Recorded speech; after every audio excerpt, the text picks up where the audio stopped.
In the quiet solitude of the White House, amidst the flickering flames of a fireplace, a pivotal moment in American history unfolds. It is the eve of a decision that will shape the destiny of a nation torn between unity and division. The year is 1861, and Abraham Lincoln, the 16th President of the United States, finds himself at the precipice of a decision that will plunge the nation into the crucible of conflict, the American Civil War. Welcome everyone to another episode of Untangled History, in which we look at a new world-shaping war. Today, we delve into the story of the American Civil War, which pitted the Union armies against the southern states of the Confederacy. Before we dive into the war itself, it is really important to understand what the United States looked like in the 1850s. As the United States stood on the precipice of the American Civil War in the late 1850s, the nation was a complex tapestry of contrasting ideologies, economies, and social structures. The landscape, both physical and metaphorical, reflected the tensions that would ultimately erupt into one of the bloodiest conflicts in its history.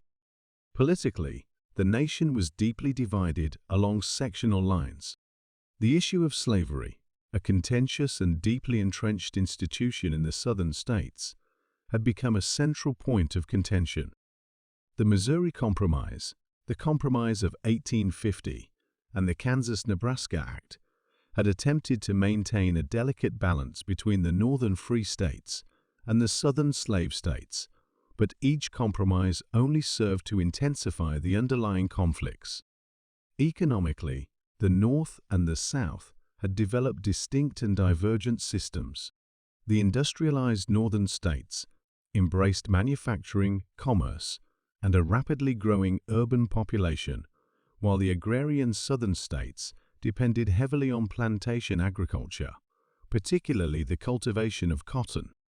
And with this agricultural way of life came the need for slaves to work the fields. This economic contrast exacerbated the divide, as each region pursued its own interests. Culturally, the North and the South had distinct ways of life. The agrarian South maintained a society based on a hierarchical plantation system with slavery at its core.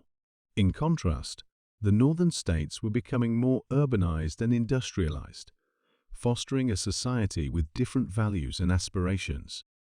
In the northern states, slavery was not needed to maintain an industrialized way of living, and therefore more and more northern states became free states. Westward expansion further complicated the situation. The acquisition of new territories raised questions about whether they would permit or prohibit slavery, intensifying the struggle for control in Congress. The concept of manifest destiny, the belief that it was the destiny of the United States to expand across the continent, fueled territorial ambitions and heightened sectional tensions. The political leadership of the time included figures who would play crucial roles in the coming conflict. Abraham Lincoln, a relatively unknown Illinois lawyer, would rise to prominence as the Republican Party's nominee in the election of 1860. His victory triggered the secession of southern states as they perceived his anti-slavery stance as a threat to their way of life.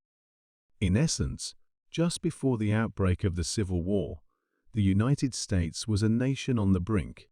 The ideological, economic, and cultural divides had deepened to the point where compromise seemed increasingly elusive. The unresolved question of slavery, combined with political and economic disparities, set the stage for a conflict that would test the very foundations of the Union.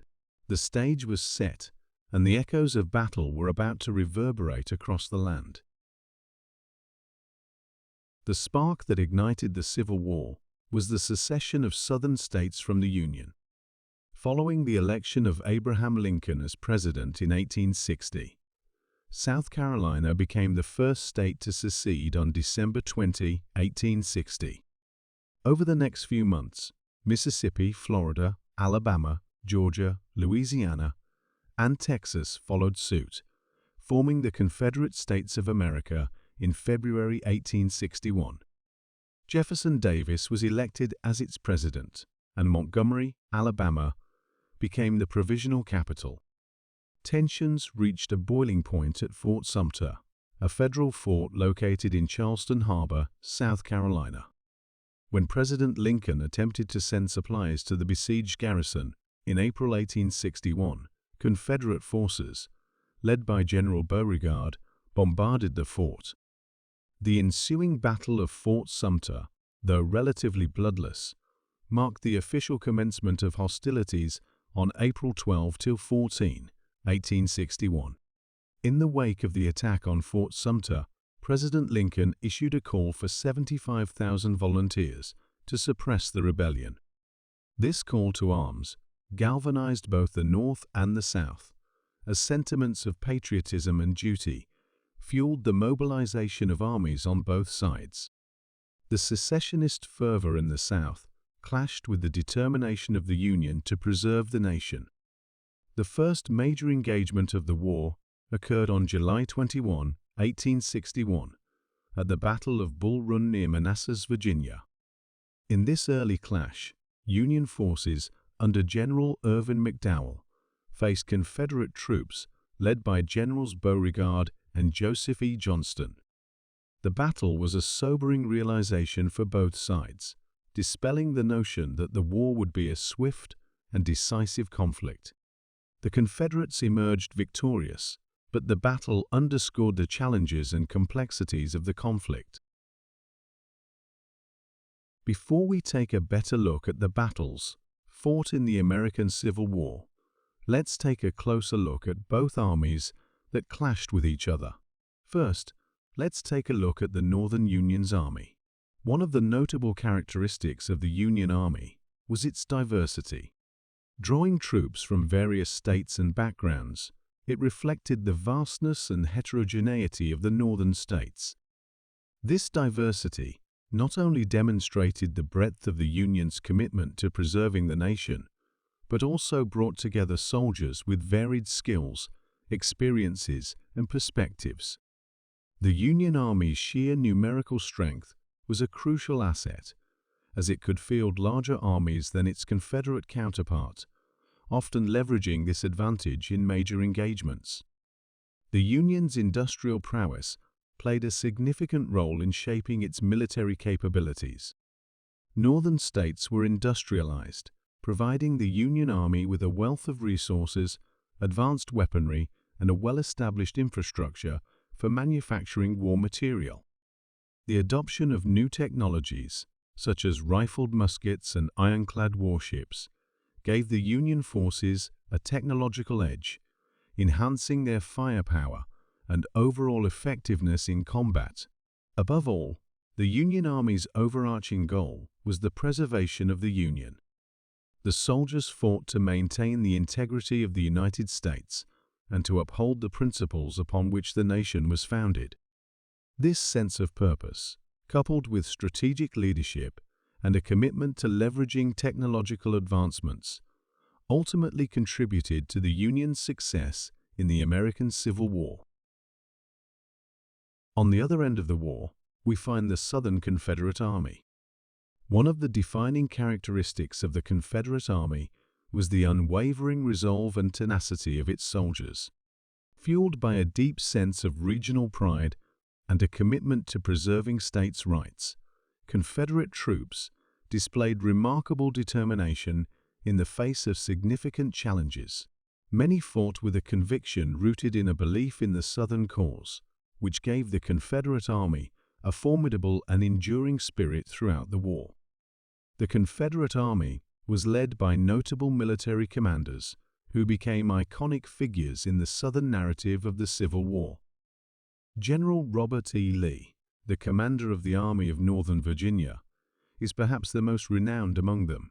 Lee's strategic brilliance and tactical skill made him a formidable adversary for Union forces, and his leadership style inspired loyalty and confidence among his troops. The Confederate Army often excelled in defensive warfare, utilizing the knowledge of the southern terrain to their advantage. Familiarity with the landscape allowed Confederate forces to employ guerrilla tactics, ambushes, and defensive fortifications effectively.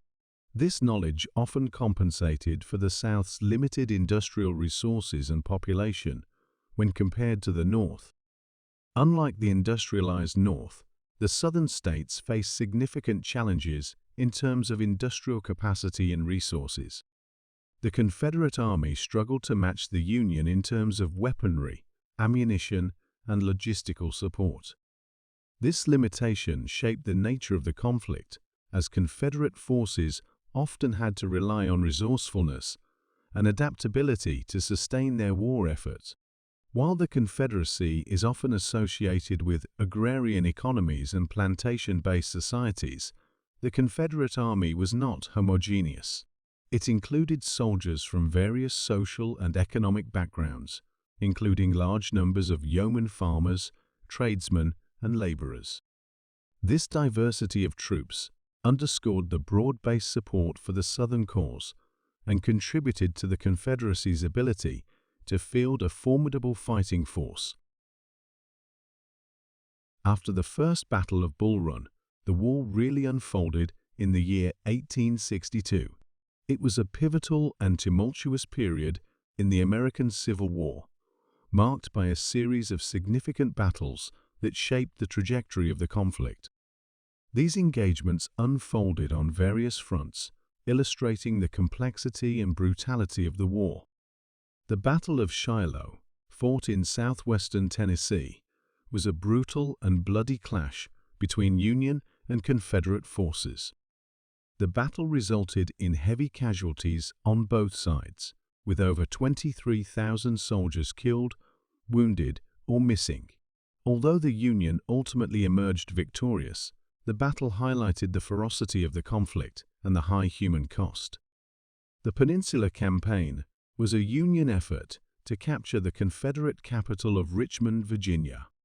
The Union forces were led in a series of battles on the Virginia Peninsula, including the Battle of Yorktown, the Battle of Seven Pines, and the Battle of Gaines' Mill. Despite initial successes, General McClellan's cautious approach allowed Confederate General Robert E. Lee to counterattack, resulting in a series of engagements known as the 7 Days Battles. The campaign ultimately ended with the Union Army retreating. In 1862, the bloodiest single-day battle in American history took place. In the Battle of Antietam, fought near Sharpsburg, Maryland, General Robert E. Lee's Confederate Army clashed with General George McClellan's Union forces in a brutal confrontation. The battle resulted in over 23,000 casualties. While the Union forces claimed a strategic victory, the battle was inconclusive in its overall impact. Nevertheless, it prompted President Abraham Lincoln to issue the Emancipation Proclamation. The Emancipation Proclamation declared that all slaves in the Confederate States shall be thenceforward, and forever free. It was issued as an executive order under the President's war powers, targeting areas in rebellion against the Union. As a wartime measure, the proclamation did not immediately free all slaves. Rather, it declared that those in Confederate-held territories were to be considered free when Union forces reclaimed those areas.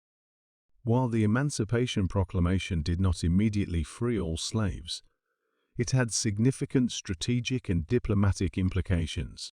By framing the conflict as a fight against slavery, Lincoln sought to weaken the economic and labor foundation of the Confederacy. Additionally, the proclamation discouraged European powers, particularly Great Britain and France, from supporting the Confederacy, as those nations had already abolished slavery, and supporting a slaveholding nation would be politically untenable. Although the Union thought they would easily win this war against a so-called peasant army, they did suffer a lot of losses. The Battle of Fredericksburg took place in Virginia and showed the Union's army what a strategic genius as General Robert E. Lee could do with a small army. The Union suffered a significant defeat as they attempted to storm the well-fortified Confederate positions along Marye's Heights. The battle showcased the challenges of attacking entrenched positions and highlighted the resilience of Confederate defenses. These battles, in 1862, exemplify the intense and evolving nature of the American Civil War. They demonstrated the brutal realities of warfare, the strategic challenges faced by commanders on both sides, and the staggering human cost of the conflict. The outcomes of these engagements played a crucial role in shaping subsequent military strategies and influencing the course of the war. The year 1863 proved to be a pivotal juncture in the American Civil War, witnessing significant events that shaped the course of the conflict and influenced its outcome. From major battles to political and strategic developments, here are some of the most important events of 1863.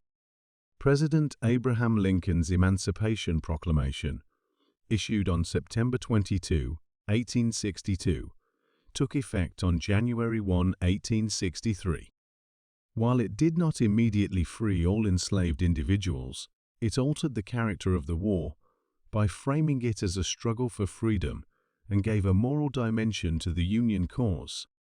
The Battle of Chancellorsville in Virginia was a Confederate victory led by General Robert E. Lee and General Stonewall Jackson against Union forces. Despite being outnumbered, Lee's audacious tactics, including Jackson's famous flank attack, resulted in a Confederate triumph. However, the victory came at a high cost, as Stonewall Jackson was mortally wounded by friendly fire. The Battle of Gettysburg in Pennsylvania stands as one of the most iconic and decisive battles of the Civil War.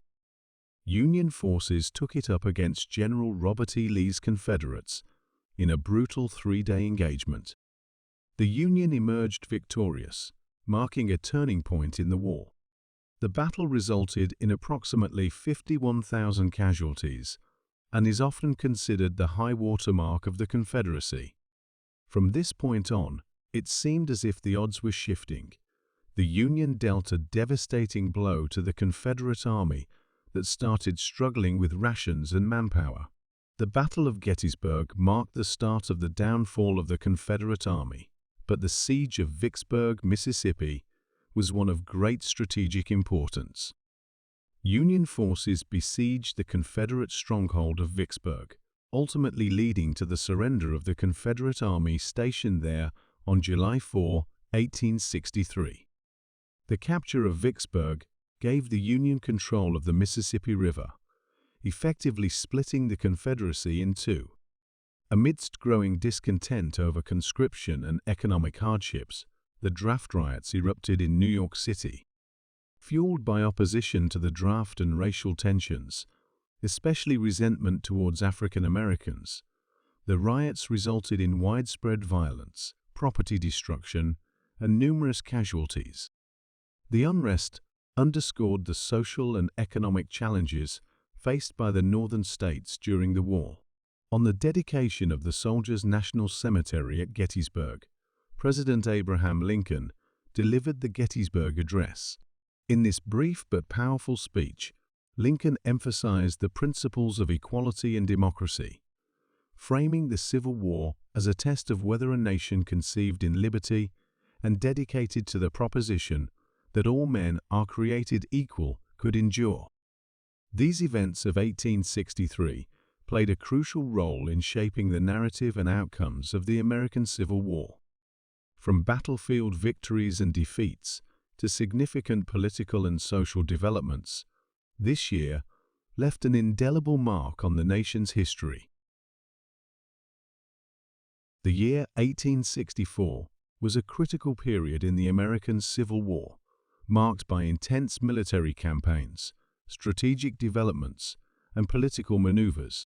Here are some of the most important events that unfolded during this pivotal year. Union forces launched the Overland Campaign against General Robert E. Lee's Army of Northern Virginia. The series of battles fought were characterized by high casualties and inconclusive results. Despite heavy losses, the Union continued his relentless pursuit of Lee, foreshadowing the protracted nature of the conflict. Union's Atlanta campaign culminated in the Battle of Atlanta. Confederate forces attempted to halt the Union's advance, but suffered a significant defeat. The fall of Atlanta on September 2, 1864, boosted Northern morale and contributed to Abraham Lincoln's re-election later in the year. After capturing Atlanta, Union forces embarked on their famous March to the Sea. Union General Sherman's forces cut a path of destruction through Georgia, aiming to demoralize the Southern population and cripple the Confederate war effort. The march culminated in the capture of Savannah on December 21, 1864.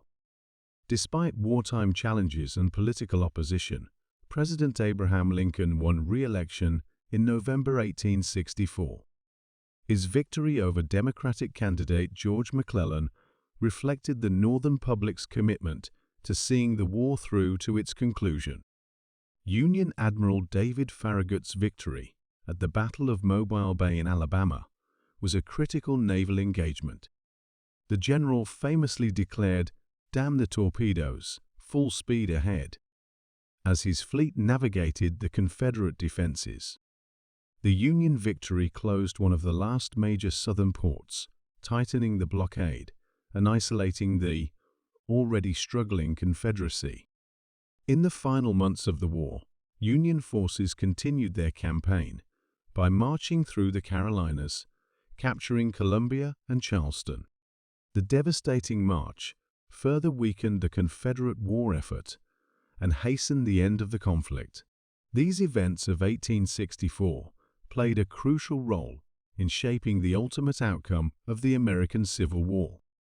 The Union's military successes, strategic maneuvers, and political developments set the stage for the final chapters of the conflict in 1865. The year 1865 marked the culmination of the American Civil War, witnessing a series of events that ultimately led to the defeat of the Confederacy and the beginning of the Reconstruction era. Here are some of the most important events that transpired during this pivotal year. After months of siege, Union forces broke through Confederate lines around Petersburg, Virginia. The fall of Petersburg on April 2, 1865, was swiftly followed by the evacuation of the Confederate capital, Richmond. The Confederate government fled, and Union forces occupied the capital on April 3. Facing overwhelming odds and surrounded by Union forces, General Robert E. Lee surrendered the Army of Northern Virginia to the Union forces at Appomattox Courthouse in Virginia.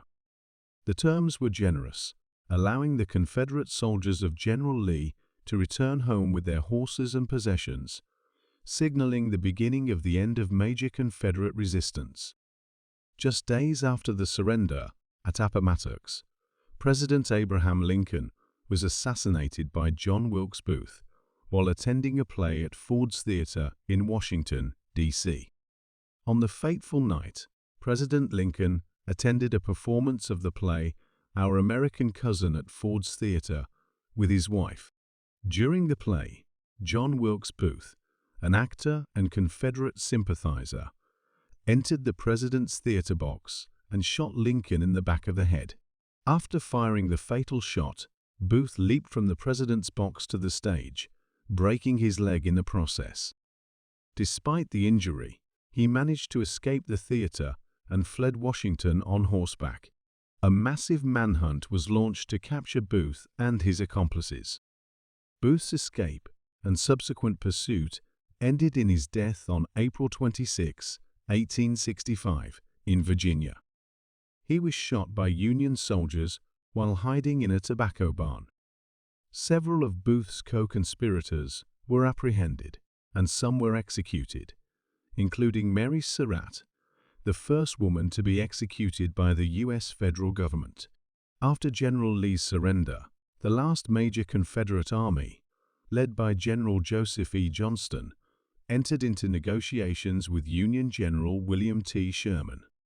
The two generals agreed to the terms of surrender on April 26, 1865, effectively ending organized Confederate resistance in the Eastern Theater. In Washington, D.C., a grand military review took place on May 23 and 24, 1865, showcasing the victorious Union armies. Thousands of Union soldiers paraded down Pennsylvania Avenue in a display of military might and unity. Although not during the war itself, the ratification of the 13th Amendment to the United States Constitution on December 6, 1865, was a crucial event. This amendment abolished slavery in the United States, providing a constitutional foundation for the freedom of all individuals. The Union Army remained victorious, and slaves were officially free. And that concludes our journey through the American Civil War. We've explored the stories of bravery, the leaders who shaped history, and the struggles that defined a nation. As we reflect on this chapter in American history, let's remember the lessons learned, the sacrifices made, and the resilience that ultimately led to a more united and free country. Thanks for joining us on this historical adventure. And until next time,